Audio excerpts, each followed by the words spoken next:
오늘 제가 할 이야기는 총론입니다. 뒤에 아마 강론에 대해서 여러 전문가님들이 얘기해 주실 건데요. 사실은 세상 어디에나 정신질환에 대한 오해와 편견이 있습니다. 어떤 문화, 어떤 나라에도 그게 없는다는 건 없습니다. 인간이 제일 무서워하는 게 두 가지가 있습니다. 첫 번째는 죽음이죠. 두 번째는 out of control, being crazy. 내가 통제력을 잃고 문제가 일어나지 않을까. 이게 인간이 가장 두려운 두 가지 중 하나입니다. 그 중에 하나가 이거이기 때문에 이 질환에 대한 오해가 없을 수는 없습니다. 그러나 지금 우리나라 우리 문화에서 일어나는 이런 정신질환에 대한 오해와 편견은 조금 더 지나친 것 같다는 생각이 듭니다. 그것은 뭐 질병 자체에 대한 의지도 일조를 하는 것 같고요. 치료 자체에 대한 두려움과 오해 이런 것들, 또 우리 치료자 자신의 문제, 정신과에서나 심리센터 다른 여러 정신보건 전문가들의 치료적인 문제, 또 제도상의 문제도 있습니다. 이거는 정부나 복지부에서 신경을 써야 될 문제들, 또 우리 환자들에 대한 오해와 편견, 이것들이 종합적으로 작용을 해서 아마 이루어지는 것 같습니다. 예를 들어봅시다. 친구가 우울증이래요. 뭐라고 위로하시겠습니까? 훌륭하신 분입니다. 보통 저렇게 얘기하지 않습니다. 네가 왜 우울하냐 그럽니다. 나도 힘들다고 얘기합니다. 너 있을 거 다 있잖아. 근데 왜 우울해? 나도 그래. 이렇게 얘기합니다. 마음이 약해서 그렇다. 굳게 결심하면 된다고 이야기합니다. 이게 보통 대한민국 사람들의 생각입니다. 조금 더 고급스럽게 위로하려면 이렇게 얘기합니다. 다 잘 될 거다. 힘내라. 안 좋은 생각하지 말고 긍정적으로 생각해라. 마음 굳게 먹어라. 내가 우울증 환자면 마음 굳게 안 먹고 싶겠어요. 기분을 내고 싶은데 안 내는 겁니다. 실직을 해서 정말 스트레스 받아서 우울해. 그거는 위로해주면 좋아질 수 있죠. 그런 것을 우울증이라고 말하지 않습니다. 물론 그것도 오래되면 안 되지만은 큰 스트레스를 받아서 일시적으로 우울한 기분과 병적인 우울증을 우리는 구별하지 않습니다. 여기서 큰 문제가 오는데요. 제가 상식적으로 이렇게 설명드립니다. 우울증 환자한테 우울해하지 말라. 그게 도움이 된다면 불안증 환자에게 불안해하지 마라. 걱정하지 마라. 그럼 불면증 환자에게 푹 자라. 이렇게 해요. 많은 사람들이 이렇게 생각합니다. 이걸 마음의 문제라고 믿기 때문에. 이러니까 만사가 너에게 달렸어. 너가 힘내면 돼. 너가 조금만 생각을 바꾸면 돼. 틀린 말은 아닙니다. 그러나 여기에는 함정이 있습니다. 우리가 진짜 우울증이라고 말할 때 예를 들면 기분이 우울한 것을 말하는 것이 아닙니다. 기분이 우울한 것은 너무나 당연한 것이죠. 몸이 우울해지는 것입니다. 여러분, 몸이 우울하다는 걸 경험해 보셨습니까? 에너지가 떨어집니다. 움직이기가 싫어집니다. 만사가 귀찮죠. 누워있죠. 잠만 자죠. 기운이 없으니까 쉬면 날 것처럼 생각합니다. 그래서 더 누워있습니다. 더 기운이 떨어집니다. 머리가 돌아가지 않습니다. 주부가 반찬을 못하겠다고 이야기합니다. 이게 에너지의 문제거든요.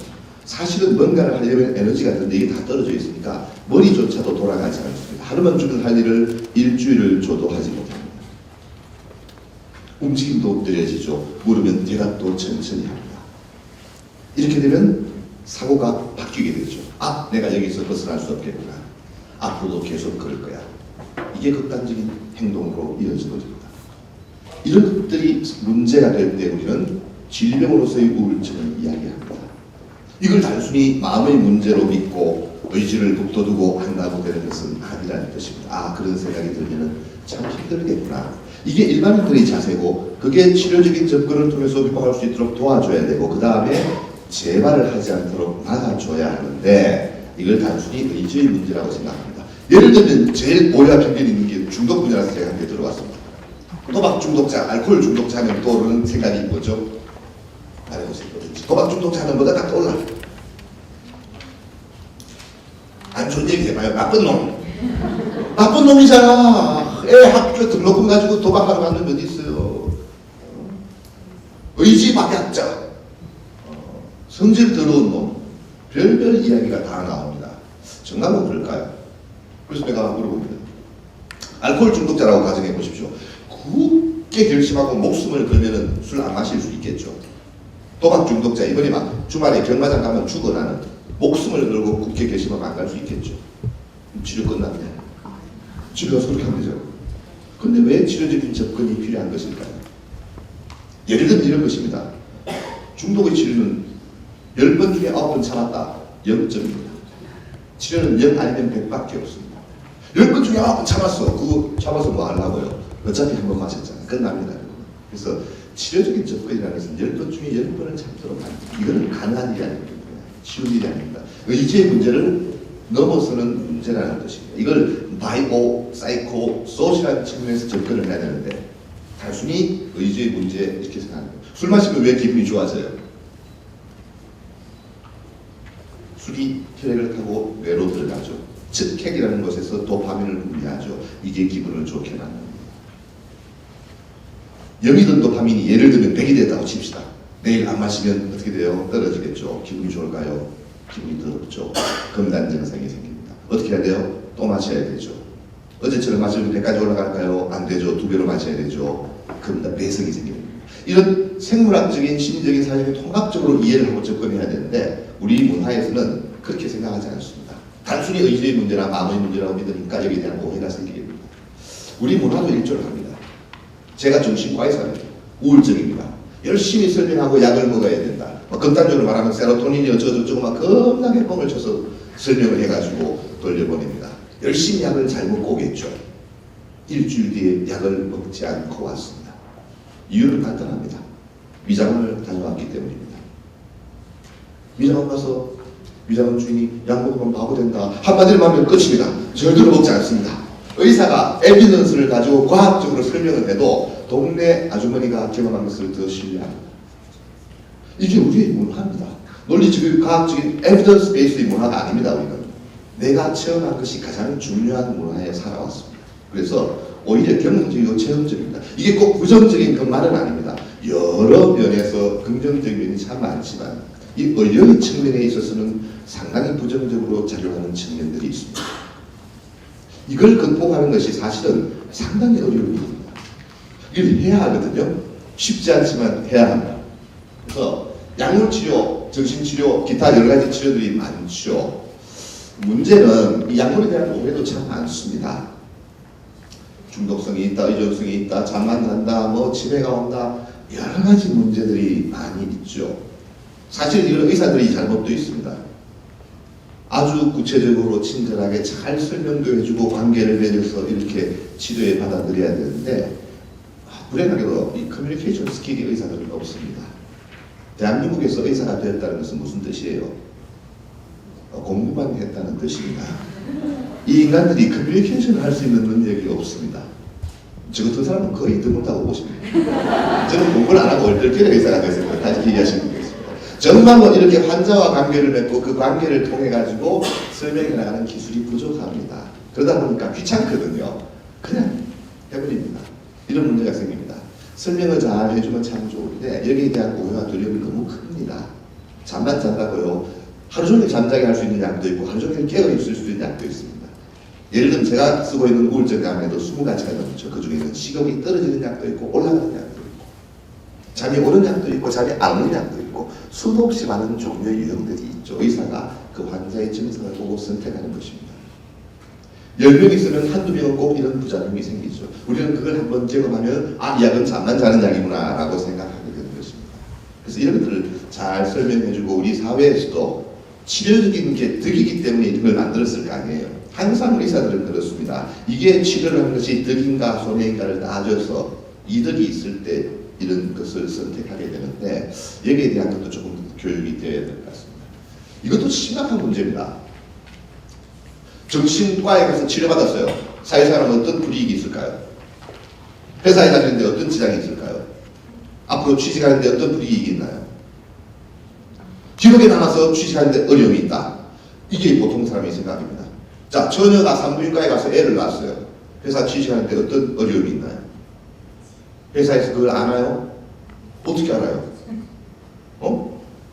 이렇게 생각합니다. 내가 정신과에 가서 약 먹었는데 회사에서 그걸 어떻게 알아요? 그걸 알 수 있는 길이 있습니까? 있을 수가 없습니다. 산부인과 가서 처녀가 애 낳았다고 회사 들어갔는데 너 옛날에 산부인과 가서 애 낳지?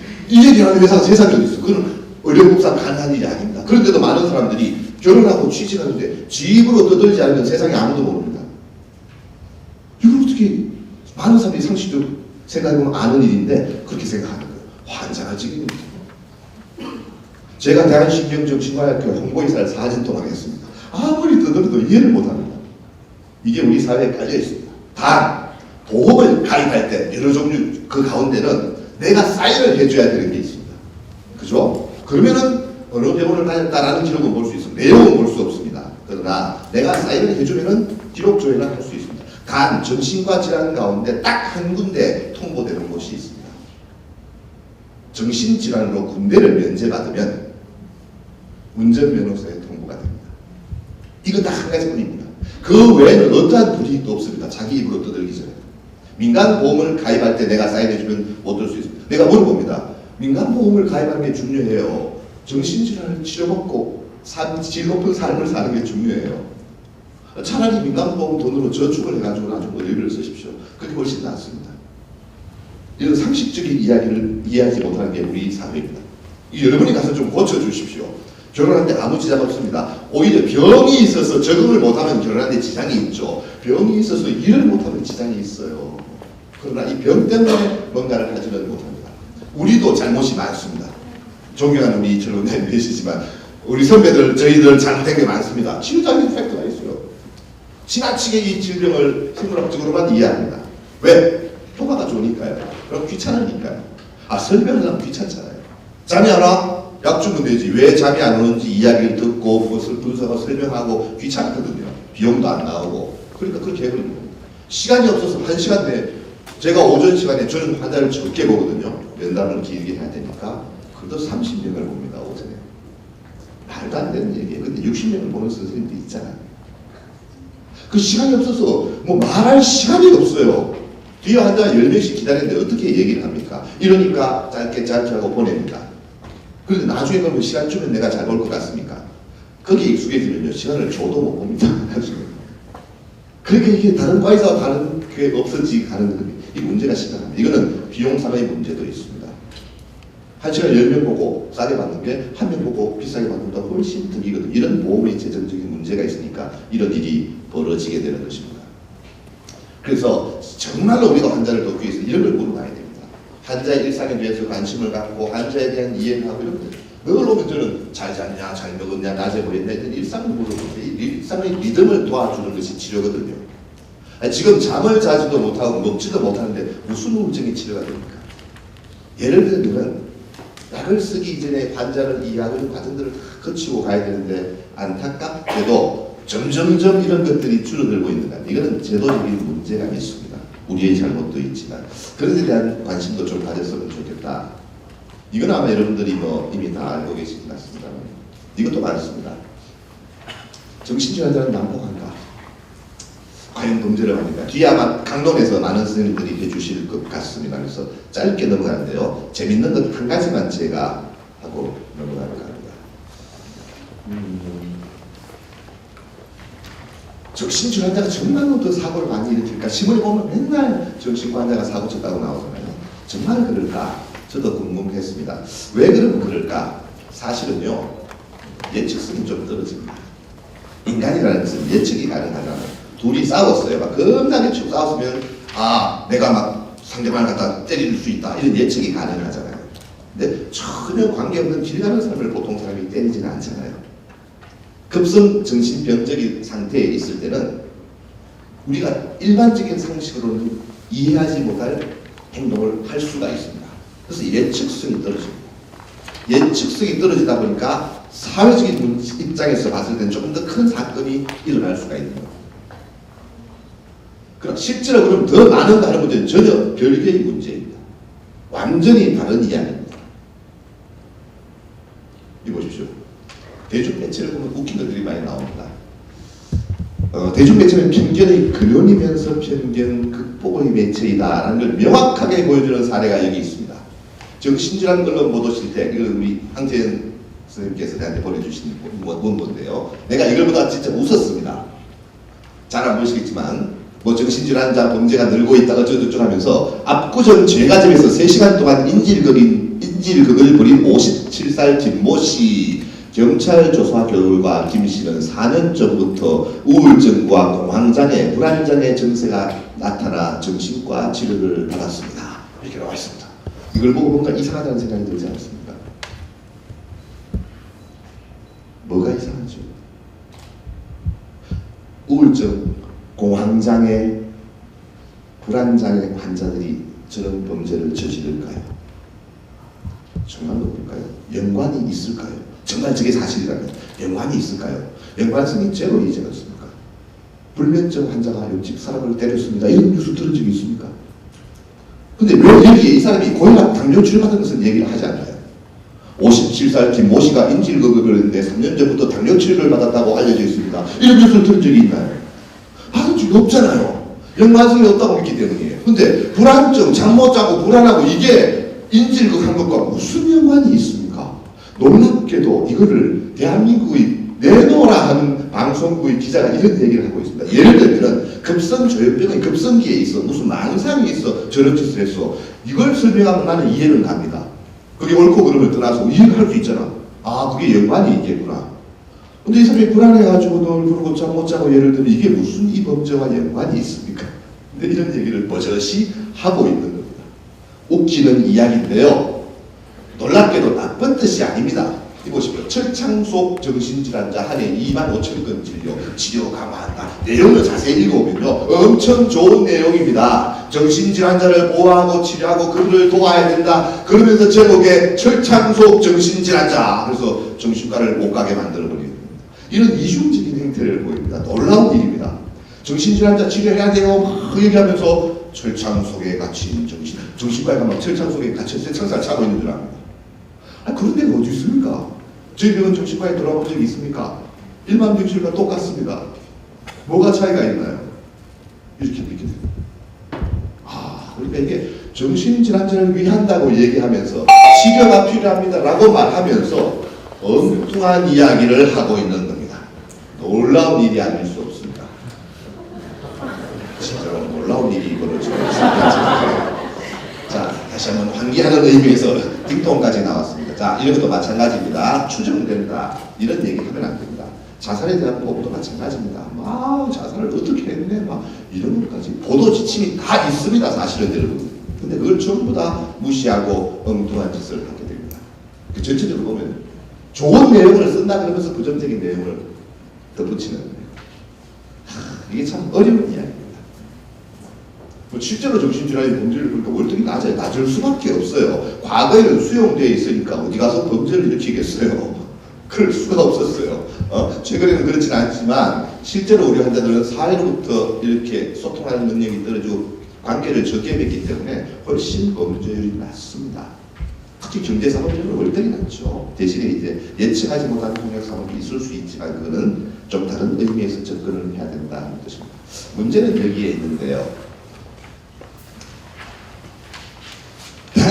대한신경정신의학회에서는 오래전부터 정신건강의 날이라는 것을 만들고 많은 사회적인 이런 인식 변화를 위해서 노력을 해왔습니다. 제가 홍보이사를 하면서는 정신건강 박람회라는 것을 만들었습니다. 수십 군데의 단체들이 함께해서 엄청난 행사를 했습니다. 정신건강 음악제도 했습니다. 정신건강 연극도 했습니다. 그 세 가지를 하는데 5억이 더 들었습니다. 매년 그런 노를 지불해가면서 사회적인 편견과 오해를 깨기 위해 상당한 노력을 해왔습니다. 그뿐이 아닙니다. 책자를 만들고 뭐를 만들고 홍보를 하고 수도 없이 많은 행사들을 했습니다. 사실은 전체적으로는 과거에 비해서 많이 좋아진 것은 사실입니다. 제가 정신과를 처음 배울 때만 해도 정신과에는 미친 사람들이 가는 곳이다 이렇게 생각했습니다. 그러나 지금은 잠이 오지 않는다, 불안하다, 그리고 정신과를 찾아옵니다. 지난 30년 동안 수없이 많은 변화가 왔던 것은 사실입니다. 그러나 아직도 우리만의 노력으로 뭔가를 바꾸기에는 어려움들이 있습니다. 정책적인 뒷받침도 되어야 합니다. 대중매체 뒤에 나오겠지만 엄청나게 도와주셔야 되는데요. 이거는 어떤 한 단체의 노력만으로 할 수 있는 일이 아닙니다. 제가 볼 때는. 무슨 밥그릇 싸움 할 일이 아닙니다. 정말로 진정성을 갖고 이걸 국민들에게 알려줘야 되겠다. 어느 한 집단의 이기주의나 한 집단의 노력만으로 되지 않습니다. 정신보건인 전문가들이 함께 머리를 맞대고 가슴을 맞대고 노력해야 합니다. 거기에는 정부나 복지부를 비롯한 여러 단체들의 후원과 정말로 제대로 된 인식이 필요합니다. 그리고 정말로 중요한 건 대중매체 매스컴들의 역량 큽니다. 한 방에 날아가 버리거든요. 우리 아무리 노력해도 에스프레소 한 번만 딱 떠들면 끝나버립니다. 좋은 의도로 하는 그런 것들이 결국은 부정적인 게 될 수 있다는 또 인식할 수 있어야 됩니다. 그래서 참 어렵지만 이런 것들이 함께 이루어져서 문화가 바뀌어가는 훈련을 해야 됩니다. 그러나 안타깝게도 문화는 내일 바뀌는 것이 아닙니다. 우리가 이렇게 노력했는데 왜 안 바뀌지? 서서히 바뀝니다.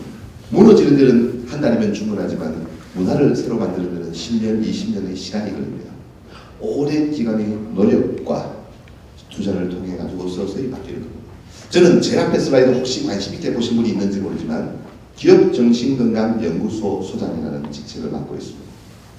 이게 뭔가 기업에서 우리 회사원들이 멘탈 헬스를 평가하고 관리하고 힐링해야 되겠구나 라는 생각을 하게 된 것입니다. 왜?